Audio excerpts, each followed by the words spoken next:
Ancient Romans loved fossils just as much as we do. However, they may not have quite understood what they are. Welcome back to another Historical Humans Reacts. After a brief intermission and hiatus, we are back with yet another great episode because the Romans would use fossils as jewelry and as iconography, and boy oh boy, did the Romans like jewelry just as much as we do.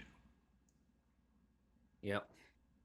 Now, the Romans, they didn't have the science of paleontology, so they had to come up with a new way to interpret fossils, their own way. And so, to them, it these things had very special meaning. They were supernatural.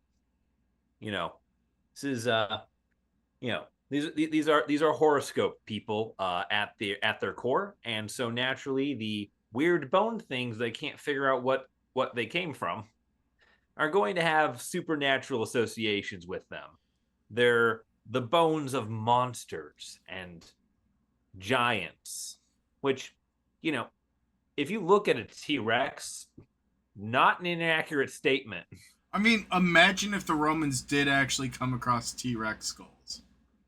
Yeah, yeah, yeah. The example I believe we're given for the article is some trilobites that have been used as earrings, which is very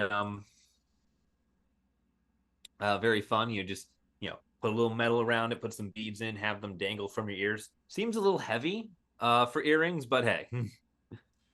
It's really cool though because we do have written history. Because roughly about 100 years after the death of Augustus, historian Suetonius noted the leader's fascination of fossils, and he ruled from 63 BCE to 14 CE and showed a wide array of prehistoric items.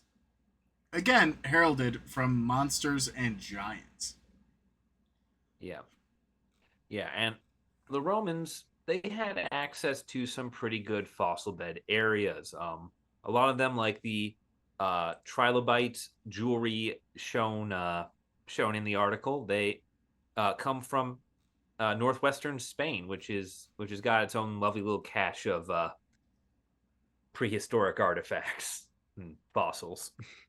It It's, just is really cool because one singular artifact could really change how we view everything. I mean, the fact that they even knew about fossils or could locate them, could design them into jewelry, it just shows us how people in antiquity viewed the world. yeah, yeah, and these these objects were very special. Um, a number of them we've been able to identify where they came from, and they've traveled up to 250 miles from their point of origin. So these things were carried along trade routes. These were valuable. These were valuable goods. These were not just cheap trinkets used in a local community where you just happen to have an abundance of them. This was something that was coveted and prized, and that the ancient Romans had a kind of minor obsession with, which is a very fun thing that people don't really think about when you think about ancient peoples and dinosaurs. No one really thinks about the Romans. The most common image that comes up is, I believe, Chinese dragon bones and dragon based medicine, where they would grind up dinosaur bones because they believed it had medicinal properties. The Romans don't get talked about as that. They get kind of put on this little shelf as like being seen as not superstitious enough to have any belief about dinosaurs. And yet, here they are making protective amulets and high class jewelry out of them. Well, and what I think is interesting too is about this specific specimen that's located on the imagery of this article was actually found in a waste pile, and they believe it may have been a sacrificial offer to try and protect and give good luck and good spirits in the future. Yeah. What I do also think is cool is they had knowledge and use of a lot of fossils in ancient Greece as well as ancient Rome, though these are the first trilobite fossils that have been used for decorative purposes. Yeah. Yeah.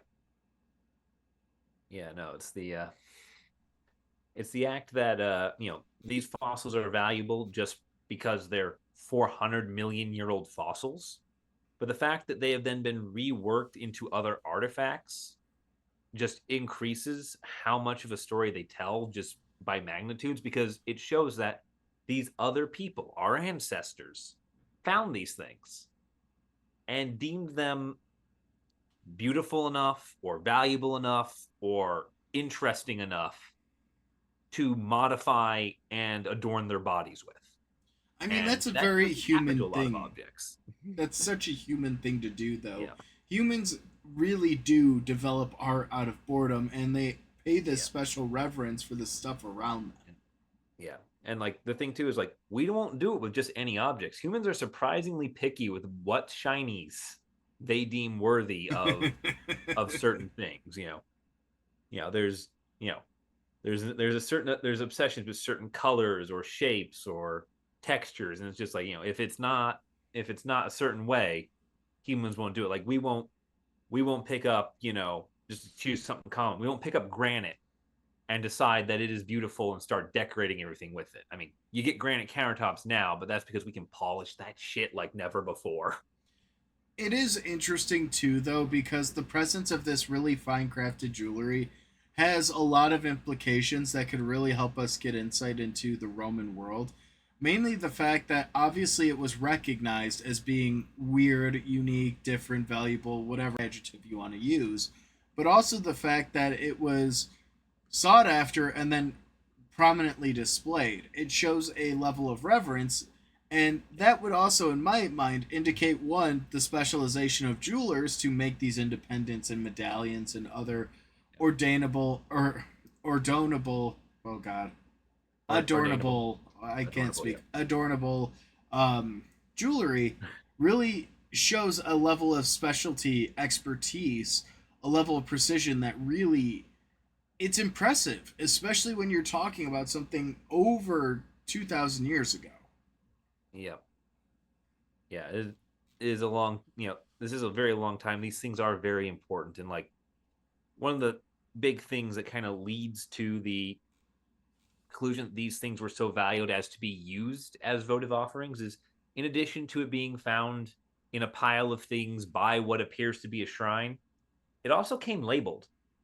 There's a little placard that was found right on top of it that says Maximus, which is basically what a lot of the Greeks and Romans would do is they would label the things they were giving to the gods so that the gods would know who gave them what and assign favors accordingly.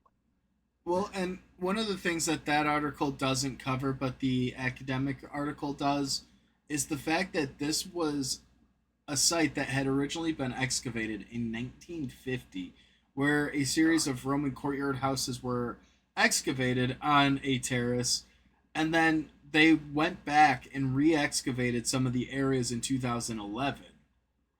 And they Yeah. basically went on to find three atrium houses, and that's where all these artifacts came from. And these were the basis of a first century Roman hilltop fort. Yep. Yeah, it's a very fun thing. There's some pictures, I believe, near the bottom of the Smithsonian article that kind of shows the layout of the place, and it feels very complex and very beautiful. This is a very what's the word, well made settlement. This is not something that is ramshackle in any sense of the word. Nothing. No part of this looks like it was hastily cobbled together or built right on top of each other. This looks for the most part very well planned. Oh, I love seeing the stratigraphy too. Nothing is better. And then along with the fossils, they found coins, bits of pottery, different sherds. Yeah. It was pretty. It was a pretty cool find and something that I think is interesting. We've talked about on this show a few times. One of the things archaeologists don't do is they don't excavate the full extent of an archaeological site. And the main justification for that is in the future we may have better technology or may have better knowledge to assist us with the removal of data because once the history is removed from the ground, it's removed from its context, it loses a lot of its educational value. And it's kind of Yes. a hard thing for people to understand Yes. and take in. Yeah. Yeah, because I think one of the key things is the scientific methodology of history can't really follow repetition. You can't do the same thing 100 times and get the same result. History is a one-off show, and so every time you go to learn about it, you go to dig up something that was left behind. You are the one time that gets to be explored, and the manner in which you do it is the only manner in which that one thing will be explored. It is innately destructive. But yeah, I think that's actually probably a great point for us to wrap up today's episode. Let us know what your thoughts on the Roman fossils are, and we'll see you guys in the next episode. Peace.